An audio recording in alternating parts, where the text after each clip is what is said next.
He was going to save Intel. He destroyed $150 billion of value instead. There were 12 candidates who had applied for an entry-level technician position based in Silicon Valley. He was the 12th interview. Smart, very aggressive, and somewhat arrogant, the interviewer wrote, he'll fit right in. As it turns out, they were also the qualities that have sparked an existential crisis for this iconic corporation that powered the growth of the American tech company. He left the company in 2009 and was lured back in 2021 as CEO. Gelsinger was hired with a clear mandate: catch up. But he thought he could steer this colossus into a new era of success by doubling down on manufacturing. In a virtual meeting in January 2021, he asked each board member to pledge their support for a strategy that was costly and ambitious, but would represent one of the most sweeping turnarounds in American corporate history if it succeeded. They all signed on. This week, he was abruptly pushed out after the board lost confidence in him, and the 63-year-old CEO was given the choice to retire or be removed, according to a person familiar with the matter.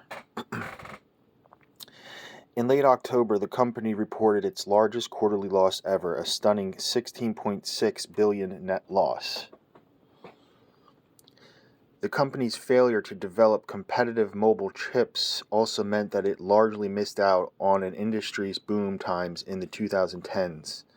One executive even put a MIGA vanity plate on his Intel Blue Tesla, which employees interpreted as an acronym for Make Intel Great Again. Gelsinger's plan: instead of adapting to a changed world with more outsourcing, Intel should go the other way, build more factories to become the king of American chip making again. Intel is one of the last remaining integrated device manufacturers, or IDMs, which means it both designs and manufactures chips. NVIDIA is often called a chip maker, but it doesn't actually make chips. The government is now relying on Intel to be the only US-based company capable of making advanced chips for the defense industry. At first, it seemed like the winds might have shifted in Intel's favor during the pandemic. People working at home needed laptops and other equipment packed with Intel's chips, as did the server farms that process internet traffic. But that bump turned out to be a blip. Now his exit could accelerate a potential breakup of Intel into separate manufacturing and design businesses, the very outcome he tried to avoid. Gelsinger's final day as CEO was this past Sunday. A deeply religious man, he often leaned on his faith to make business decisions and tweeted out a Bible verse every Sunday. That morning, he chose a psalm. "I will give thanks with my whole heart," he posted. "I will tell of your wonderful deeds."